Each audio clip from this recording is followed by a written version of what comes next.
Hello students, MDN online classes ਵਿੱਚ ਤੁਹਾਡਾ ਸਵਾਗਤ ਹੈ। ਅੱਜ ਅਸੀਂ ਕਰਨ ਜਾ ਰਹੇ ਹਾਂ ਸੈਕਿੰਡ ਲੈਸਨ ਆਪਣੇ ਆਪਣੇ ਥਾਂ ਸਾਰੇ ਚੰਗੇ, ਜੋ ਕਿ ਇਸ ਦਾ ਜੋ ਫਸਟ ਪੇਜ ਸੀ ਅਸੀਂ ਰੀਡ ਕਰ ਚੁੱਕੇ ਹਾਂ, ਜਿਸ ਵਿੱਚ ਤੁਸੀਂ ਪੜ੍ਹਿਆ ਕਿ ਕਿਸ ਪ੍ਰਕਾਰ ਜੋ ਇੱਕ ਰਸੋਈ ਦੀ ਅਲਮਾਰੀ ਵਿੱਚ ਸਾਰੇ ਮਸਾਲੇ ਪਏ ਹੁੰਦੇ ਹਨ, जिस विच इलायची है, सौंफ है, अजवाइन है, अंबचूर है, अनारदाना है, होर जो जो मसाले पे हुंदे हन। तो मई का महीना आउंदा, ना कि जून का। आपने मई का पढ़िया है। मई के महीने में उन्होंने सब नूं बहुत गर्मी लगती है। तो जो इलायची है सब तो पहला बाहर आउंदी है, तो अपने आप नूं बहुत समझदार, बहुत सुंदर ते बहुत महंगी कहंदी है। ਇਹ ਸੁਣ ਕੇ ਜੋ ਦੂਸਰੇ ਮਸਾਲੇ ਹੁੰਦੇ ਹਨ, ਸੌਂਫ, ਜਵੈਨ, ਉਸ ਨੂੰ ਕਹਿੰਦੇ ਹਨ ਕਿ ਕਿੱਡੀ ਆਕੜਾਂ ਨਾਲ ਭਰੀ ਹੋਈ ਹੈ, ਗਰਮੀ ਚੜ੍ਹੀ ਹੋਈ ਹੈ ਇਸ ਨੂੰ, ਵੀ ਅਸੀਂ ਵੀ ਤਾਂ ਬਹੁਤ ਕੰਮ ਆਉਂਦੇ ਹਾਂ। ਇਹ ਜੋ ਅਜਵੈਨ ਅਤੇ ਸੌਂਫ ਕਹਿ ਰਹੀਆਂ ਹਨ, ਸਾਡੇ ਨਾਲ ਵੀ ਮਤਲਬ ਸਰਬਤ ਬਣਾਏ ਜਾਂਦੇ ਹਨ, ਸਰਬਤ 'ਚ ਅਸੀਂ ਪੈਂਦੇ ਹਾਂ। ਅਤੇ ਅੱਜ ਅਸੀਂ ਕਰਦੇ ਹਾਂ ਇਸ ਤੋਂ ਅੱਗੇ ਇਸ ਲੈਸਨ ਨੂੰ ਰੀਡ। देखो, ये सारे मसाले जो हैं बाहर आपस में गल्लां कर रहे हैं इलायची दियाँ। सुंघण नूं मैं किहड़ी मंदी हाँ, ये जो है सौंफ भी कह रही है, सौंफ कह रही है कि असीं भी सरबत विच पैंदे हाँ, ते सुंघण विच असीं किहड़ा माड़े हाँ, असीं भी सुंघण विच साडी सुगंध भी बहुत अच्छी है। मैं भी तेरे वांग वेदां हकीमां दे बड़े काम आउंदी हाँ, सौंफ कह रही है। जिस प्रकार जवैन जो हुंदी है ਉਹ ਵੈਦਾਂ ਹਕੀਮਾਂ ਦੇ ਕੰਮ ਆਉਂਦੀ ਆ, ਉਸਨੇ ਸੌਂਫ ਨੂੰ ਕਿਹਾ, ਅਤੇ ਸੌਂਫ ਵੀ ਅੱਗੋਂ ਉਸ ਦਾ ਜਵਾਬ ਦੇ ਰਹੀ ਹੈ ਕਿ ਮੈਂ ਵੀ ਵੇਦਾਂ ਹਕੀਮਾਂ ਦੇ ਬੜੇ ਕੰਮ ਆਉਂਦੀ ਹਾਂ। ਜੋ ਅੰਬਚੂਰ ਨੂੰ ਇਲਾਚੀ ਦੀ ਗੱਲ ਕੌੜੀ ਲੱਗੀ। ਇਹ ਕੁਐਸਚਨ ਵੀ ਹੋ ਸਕਦਾ ਹੈ ਕਿ ਅੰਬਚੂਰ ਨੂੰ ਇਲਾਚੀ ਦੀ ਗੱਲ ਕਿਹੋ ਜਿਹੀ ਲੱਗੀ, ਅਤੇ ਇਸ ਦਾ ਆਨਸਰ ਹੋਏਗਾ ਕੌੜੀ ਲੱਗੀ। ਜੋ ਅੰਬਚੂਰ ਸੀ ਉਸ ਨੂੰ ਇਲਾਚੀ ਦੀ ਗੱਲ ਕੌੜੀ ਲੱਗੀ। ਉਸਨੇ ਕਿਹਾ ਕਿ ਮੇਰੇ ਵਰਗੀ ਖਟਿਆਈ, ਖਟਿਆਈ ਮਤਲਬ ਖੱਟਾਪਨ, ਨਾ ਇਲਾਚੀ ਵਿੱਚ ਅਤੇ ਨਾ ਸੌਂਫ ਜਾਂ ਜਵੈਨ ਵਿੱਚ। ਤੋ ਅੰਬਚੂਰ ਵੀ ਆਪਣੇ ਆਪ ਨੂੰ ਹੁਣ ਬਿਹਤਰ ਦੱਸਦਾ ਹੋਇਆ ਕਹਿ ਰਿਹਾ ਹੈ ਕਿ ਮੇਰੇ ਵਰਗਾ ਖੱਟਾਪਨ ਵੀ ਨਾ ਤਾਂ ਇਲਾਚੀ 'ਚ, ਨਾ ਸੌਂਫ ਅਤੇ ਅਜਵੈਨ ਵਿੱਚ। ਵੀ ਹਰ ਇੱਕ ਮਸਾਲੇ ਦੀ ਆਪਣੀ ਆਪਣੀ ਖਾਸੀਅਤ ਹੁੰਦੀ ਹੈ। ਮੇਰੀ ਖਟਿਆਈ ਬਿਨਾਂ ਕਿੰਨੇ ਹੀ ਖਾਣੇ ਚੰਗੇ ਨਹੀਂ ਲੱਗਦੇ। ਮਤਲਬ कि अगर मेरी खटियाई किसी खाने में नहीं पाई जाती तो वह खाना टेस्टी नहीं लगता। वो कह रहा है कि मेरी खटियाई बिना किन्ने किन्ने खाने चंगे नहीं लगते। अनारदाने नूं बड़ी गर्मी लग रही सी। हाले तो अंबचूर बोल रहा सी, इन्ने नूं अनारदाना जो सी उसनूं भी बड़ी गर्मी लग रही सी। वह बड़े दूर दराडे देश कश्मीर तो आया सी। अनारदाना मोस्टली जो है कश्मीर तो ਦੀ ਪੈਦਾਵਾਰ ਹੈ, ਇਸ ਲਈ ਇਹ ਕਹਿ ਰਹੇ ਨੇ ਕਿ ਉਹ ਬੜੇ ਦੂਰ ਦਰਾਡੇ ਦੇਸ਼ ਕਸ਼ਮੀਰ ਤੋਂ ਆਇਆ ਸੀ। ਇਹ ਹੋ ਸਕਦਾ ਹੈ ਕੁਐਸਚਨ ਕਿ ਜੋ ਅਨਾਰਦਾਨਾ ਸੀ ਕਿੱਥੋਂ ਆਇਆ ਸੀ, ਕਸ਼ਮੀਰ ਤੋਂ, ਜਿੱਥੇ ਬੜੀ ਠੰਡ ਹੁੰਦੀ ਹੈ। ਔਰ ਉੱਥੇ ਬੜੀ ਠੰਡ ਹੁੰਦੀ ਹੈ, ਔਰ ਹੁਣ ਉਹ ਕੀ ਹੈ, ਗਰਮੀ ਦੇ ਮੌਸਮ ਵਿੱਚ ਆ ਗਿਆ ਹੈ। ਅਨਾਰਦਾਨੇ ਨੇ ਬੜੇ ਲਾਲ ਹੋ ਕੇ ਕਿਹਾ। ਲਾਲ ਮੀਨਸ ਗੁੱਸੇ ਵਿੱਚ ਆਦਮੀ ਲਾਲ ਹੋ ਜਾਂਦਾ ਨਾ। तो जो अनारदाना सी वो बड़ा गुस्से विच कह रहा है, मेरे भरा अंबचूर ने सच किया है। तो अनारदाना अंबचूर नूं अपना भाई कह रहा है कि वह मेरा भरा है, तो उसने सच ही कहा है कि खटियाई बिना किन्ने ही खाने चंगे नहीं लगते। अंबचूर ने कहा सी कि खटियाई तो बिना किन्ने खाने चंगे नहीं लगते। इस गल की हामी जो है अनारदाना भी भर रहा है, तो कह रहा है कि मेरे भरा, मेरे भाई अंबचूर ने सही किया है कि खटियाई तो बिना किन्ने ही खाने चंगे नहीं लगते।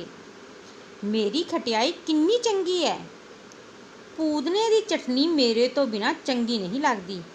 जो पुदीने की चटनी बनाई जाती है वो भी मेरे तो बिना चंगी नहीं लगती। ये गल सही है कि जो असी पुदीने की चटनी कुटते हाँ उस विच खटियाई भी डाली जाती है। पुदीने नूं अपने साथी अनारदाने की गल बड़ी चंगी लगी। जो पुदीना सी वो भी अनारदाने का ਔਰ ਅੰਬਚੂਰ ਦਾ ਹੀ ਦੋਸਤ ਸੀ। ਤਾਂ ਉਸਨੂੰ ਆਪਣੀ ਸਾਥੀ ਦੀ ਗੱਲ ਬਹੁਤ ਚੰਗੀ ਲੱਗ ਰਹੀ ਸੀ। ਪੂਦਨੇ ਨੇ ਕਿਹਾ, ਮੈਂ ਤੁਹਾਡੇ ਵਿੱਚੋਂ ਸਾਰਿਆਂ ਤੋਂ ਸਸਤਾ ਹਾਂ। ਹਾਂਜੀ, ਜੋ ਪੁਦੀਨਾ ਹੁੰਦਾ ਸਭ ਤੋਂ ਸਸਤਾ ਹੁੰਦਾ, ਉਸਨੂੰ ਆਪਾਂ ਆਪਣੇ ਘਰ ਵਿੱਚ ਕਿਤੇ ਵੀ ਲਗਾਈਏ ਤਾਂ ਬਹੁਤ ਜਲਦੀ ਹੋ ਜਾਂਦਾ ਹੈ। ਇਸ ਲਈ ਉਹ ਕਹਿ ਰਿਹਾ ਕਿ ਮੈਂ ਤਾਂ ਸਾਰਿਆਂ ਵਿੱਚੋਂ ਬਹੁਤ ਸਸਤਾ ਹਾਂ। ਇਲਾਚੀ ਨੂੰ ਮਹਿੰਗੀਆਂ ਹੋਣ ਕਰਕੇ ਆਪਣੇ ਆਪ ਨੂੰ ਏਡੀ ਉੱਤਮ ਨਹੀਂ ਸਮਝਣਾ ਚਾਹੀਦਾ। ਅਤੇ ਸਾਥ ਹੀ ਉਹ ਇਹ ਵੀ ਕਹਿ ਰਿਹਾ ਹੈ ਕਿ ਇਲਾਚੀ ਜੋ ਹੈ ਭਲੇ ਹੀ ਮਹਿੰਗੀ ਹੋਵੇ, ਪਰ ਇਸ ਦਾ ਮਤਲਬ ਇਹ ਨਹੀਂ ਹੈ ਕਿ ਉਹ ਆਪਣੇ ਆਪ ਨੂੰ ਸਭ ਤੋਂ ਉੱਤਮ ਸਮਝੇ ਅਤੇ ਦੂਸਰਿਆਂ ਨੂੰ ਮੰਦਾ ਬੋਲੇ। ਉਹਨੂੰ ਸਾਡੇ ਨੇੜੇ ਬੈਠਿਆਂ ਨੱਕ ਮੂੰਹ ਨਹੀਂ ਚੜਾਉਣਾ ਚਾਹੀਦਾ। ਨੱਕ ਮੂੰਹ ਚੜਾਉਣਾ ਹੁੰਦਾ ਕਿ ਦੂਸਰਿਆਂ ਤੋਂ ਈਰਖਾ ਜੀ ਕਰਨੀ, ਕਿ ਉਹ ਸਾਡੇ ਕੋਲ, ਸਾਡੇ ਨੇੜੇ, ਮਤਲਬ ਸਾਡੇ ਕੋਲ ਤਾਂ ਬੈਠੀ ਹੈ, ਸਾਡੇ ਪਾਸ ਬੈਠੀ ਹੈ, ਪਰ ਉਸ ਨੂੰ ਸਾਡੇ ਕੋਲੋਂ ਨੱਕ ਮੂੰਹ ਨਹੀਂ ਚੜਾਉਣਾ ਚਾਹੀਦਾ, ਈਰਖਾ ਨਹੀਂ ਕਰਨੀ ਚਾਹੀਦੀ। ਸਾਰਿਆਂ ਵਿੱਚ ਵੱਖ-ਵੱਖ ਗੁਣ ਹੁੰਦੇ ਹਨ। ਤਾਂ ਜੋ ਪੁਦੀਨਾ ਹੈ ਉਹ ਬਹੁਤ ਹੀ ਚੰਗੀ ਗੱਲ ਕਹਿ ਰਿਹਾ ਹੈ ਕਿ ਹਰ ਇੱਕ ਮਸਾਲੇ ਵਿੱਚ ਆਪਣੇ ਆਪਣੇ ਗੁਣ ਹੁੰਦੇ ਹਨ। ਜਿਵੇਂ ਚਟਨੀ ਲਈ ਮੈਂ ਅਤੇ ਅਨਾਰਦਾਨੇ ਦੋਵੇਂ ਚਾਹੀਦੇ ਹਨ, ਇਸੇ ਤਰ੍ਹਾਂ ਹੀ ਸਾਡੇ ਵਿੱਚੋਂ ਸਾਰੀਆਂ ਚੀਜ਼ਾਂ ਦੀ ਲੋੜ ਪੈਂਦੀ ਰਹਿੰਦੀ ਹੈ। ਸਾਨੂੰ ਸਾਰਿਆਂ ਨੂੰ ਬੇਲੀ ਬਣ ਕੇ ਰਹਿਣਾ ਚਾਹੀਦਾ। ਬੇਲੀ ਕੀ ਹੁੰਦਾ? ਸਾਥੀ। ਕਿ ਉਹ ਕਹਿ ਰਿਹਾ ਹੈ, ਕੌਣ? ਪੁਦੀਨਾ, ਕਿ ਅਨਾਰਦਾਨੇ ਦੀ, ਅੰਬਚੂਰ ਦੀ ਜਿੱਦਾਂ ਜੈਸੇ ਜ਼ਰੂਰਤ ਹੋਤੀ ਹੈ ਨਾ, ਤੋ ਸਾਨੂੰ ਬੇਲੀ ਬਣ ਕੇ, ਸਾਨੂੰ ਸਾਥੀ ਬਣ ਕੇ ਰਹਿਣਾ ਚਾਹੀਦਾ ਹੈ। ਸਾਰੇ ਆਪਣੇ ਆਪਣੇ ਥਾਂ ਚੰਗੇ ਆ, ਜੈਸਾ ਜੋ ਕਿ ਇਸ ਲੈਸਨ ਦਾ ਨਾਮ ਵੀ ਹੈ ਕਿ ਸਾਰੇ ਆਪਣੀ ਆਪਣੀ ਜਗ੍ਹਾ 'ਤੇ ਸਾਰੇ ਮਸਾਲੇ ਸਹੀ ਹਨ, ਚੰਗੇ ਹਨ, ਸਭ ਦੇ ਫਾਇਦੇ ਹਨ। ਪੂਦਨੇ ਦੀ ਗੱਲ ਇਲਾਚੀ, ਸੌਂਫ, ਜਵੈਣ, ਅੰਬਚੂਰ, ਅਨਾਰਦਾਨੇ ਸਾਰਿਆਂ ਨੇ ਸੁਣੀ। ਪੂਦਨੇ ਦੀ ਗੱਲ ਸਿਆਣੀ ਤੇ ਇਨਸਾਫ ਵਾਲੀ ਸੀ। ਜੋ ਪੂਦਨਾ ਕਹਿ ਰਿਹਾ ਸੀ ਨਾ ਕਿ ਆਪਣੀ ਜਗ੍ਹਾ ਸਾਰੇ ਚੰਗੇ ਹਨ, ਇਹ ਗੱਲ ਸਭ ਨੇ ਸੁਣੀ ਅਤੇ ਸਭ ਨੂੰ ਇਨਸਾਫ ਵਾਲੀ ਲੱਗੀ। ਉਹਨਾਂ ਨੂੰ ਲੱਗਿਆ ਕਿ ਇਹ ਬਿਲਕੁਲ ਗੱਲ ਸਹੀ ਹੈ, ਸਿਆਣੀ ਹੈ। ਇਲਾਚੀ, ਸੌਂਫ ਅਤੇ ਜਵੈਣ, ਅੰਬਚੂਰ ਅਤੇ ਅਨਾਰਦਾਨੇ ਨੂੰ ਪੂਦਨੇ ਦਾ ਕਿਹਾ ਚੰਗਾ ਲੱਗਾ। ਜੋ ਇਲਾਚੀ ਸੀ, ਸੌਂਫ ਸੀ, ਜਵੈਣ, ਅੰਬਚੂਰ, ਅਨਾਰਦਾਨਾ ਜੋ ਕਿ ਉਸ ਅਲਮਾਰੀ ਵਿੱਚ ਪਏ ਹੋਏ ਮਸਾਲੇ ਸਨ, ਉਹਨਾਂ ਸਭ ਨੂੰ ਉਹੀ ਗੱਲ ਬਹੁਤ ਚੰਗੀ ਲੱਗੀ। ਸਾਰਿਆਂ ਨੇ ਵਚਨ ਦਿੱਤਾ ਕਿ ਉਹ ਇੱਕ ਦੂਜੇ ਦੇ ਅਸਲੀ ਸਾਥੀ ਬਣਨਗੇ ਅਤੇ ਇਕੱਠੇ ਰਲ ਕੇ ਰਹਿਣਗੇ। ਸਭ ਨੇ ਇਹ ਵਚਨ ਦਿੱਤਾ ਕਿ ਉਹ ਸਾਰੇ ਮਿਲ ਜੁਲ ਕੇ ਰਹਿਣਗੇ। ਵਚਨ ਹੁੰਦਾ ਵਾਅਦਾ ਕੀਤਾ ਕਿ ਮਿਲ ਜੁਲ ਕੇ ਰਹਿਣਗੇ ਔਰ ਸਾਥੀ ਬਣ ਕੇ ਰਹਿਣਗੇ। ਦੁਪਹਿਰ ਦੀ ਤਿੱਖੀ ਗਰਮੀ ਘਟ ਚੁੱਕੀ ਸੀ। ਜਿੱਦਾਂ ਦੁਪਹਿਰ ਖਤਮ ਹੋ ਰਹੀ ਸੀ, ਜੋ ਬਹੁਤ ਜ਼ਿਆਦਾ ਤਿੱਖੀ ਗਰਮੀ ਸੀ ਉਹ ਵੀ ਘੱਟ ਹੋ ਗਈ ਸੀ। ਅਸਮਾਨ ਉੱਤੇ ਬੱਦਲ ਵੀ ਆ ਗਏ ਸਨ। ਹੁਣ ਅਸਮਾਨ ਵਿੱਚ ਬੱਦਲ ਛਾ ਗਏ ਸਨ ਅਤੇ ਬਾਰਿਸ਼ ਦਾ ਜੋ ਠੰਡਾ ਠੰਡਾ ਮੌਸਮ ਹੋ ਰਿਹਾ ਸੀ। ਇਲਾਚੀ, ਸੌਂਫ, ਜਵੈਣ, ਅੰਬਚੂਰ ਅਤੇ ਅਨਾਰਦਾਨਾ ਸਾਰੇ ਖੁਸ਼ ਹੋ ਗਏ ਅਤੇ ਆਪਣੇ ਆਪਣੇ ਲਿਫਾਫਿਆਂ ਵਿੱਚ ਜਾ ਕੇ ਮਿੱਠੀ ਨੀਂਦਰੇ ਸੌਂ ਗਏ। ਜੋ ਮਸਾਲੇ ਸਨ, ਅੰਬਚੂਰ, ਜਵੈਣ, ਸੌਂਫ, ਅਨਾਰਦਾਨਾ, ਉਹ ਮਤਲਬ ਇੰਨਾ ਠੰਡਾ ਜਿਹਾ ਮੌਸਮ ਹੋ ਚੁੱਕਿਆ ਸੀ, ਉਸ ਵਿੱਚ ਸਾਰੇ ਖੁਸ਼ ਹੋ ਗਏ ਅਤੇ ਆਪਣੇ ਆਪਣੇ ਲਿਫਾਫਿਆਂ ਵਿੱਚ ਜਾ ਕੇ ਦੁਬਾਰਾ ਤੋਂ ਬੈਠ ਗਏ। ਪਹਿਲੇ ਗਰਮੀ ਹੋਈ, ਉਹ ਸਾਰੇ ਲਿਫਾਫਿਆਂ 'ਚੋਂ ਬਾਹਰ ਆਏ ਸਨ। ਹੁਣ ਜਿੱਦਾਂ ਕਿ ਠੰਡ ਹੋ ਚੁੱਕੀ ਸੀ, ਸਾਰੇ ਦੁਬਾਰਾ ਤੋਂ ਲਿਫਾਫਿਆਂ ਦੇ ਅੰਦਰ ਚਲੇ ਗਏ ਔਰ ਸੌਂ ਗਏ। ਪੂਦਨਾ ਵੀ ਢੱਕਣ 'ਤੇ ਜਾ ਕੇ ਲੇਟ ਗਿਆ। ਹੁਣ ਇਹ ਕੁਐਸਚਨ ਵੀ ਹੋ ਸਕਦਾ ਹੈ ਕਿ ਪੂਦਨਾ ਕਿੱਥੇ ਜਾ ਕੇ ਲੇਟ ਗਿਆ। ਜੋ ਪੂਦਨਾ ਸੀ ਉਹ ढक्कन पे जाके, ढक्कन पता की होता है, जिसको हिंदी में ढक्कन बोलते हैं, पतीले वगैरह ते किसी चीज़ पे देने का जो ढक्कन होता है, वो पुदीना जो था वो भी ढक्कन पे जाके लेट गया।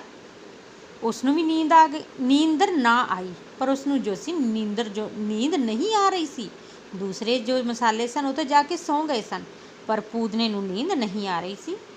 ਉਹ ਰਾਤ ਪੈਣ ਤੱਕ ਜਾਗਦਾ ਰਿਹਾ ਅਤੇ ਰਾਤ ਨੂੰ ਰਸੋਈ ਦੀ ਬਾਰੀ ਵਿੱਚੋਂ ਅਸਮਾਨ ਉੱਤੇ ਚਮਕਦੇ ਤਾਰੇ ਤੱਕਦਾ ਰਿਹਾ। ਜੋ ਪੂਦਨਾ ਸੀ ਉਸ ਨੂੰ ਨੀਂਦ ਨਹੀਂ ਆ ਰਹੀ ਸੀ। ਉਹ ਰਸੋਈ ਦੀ ਬਾਰੀ ਕੀ ਹੁੰਦਾ ਹੈ? ਖਿੜਕੀ। ਇੱਥੇ ਖਿੜਕੀ ਵੀ ਯੂਜ ਕਰ ਸਕਦੇ ਹੋ। ਇਹ ਕੁਐਸਚਨ ਵੀ ਹੋ ਸਕਦਾ ਕਿ ਪੁਦੀਨਾ ਸਾਰੀ ਰਾਤ ਕੀ ਕਰਦਾ ਰਿਹਾ?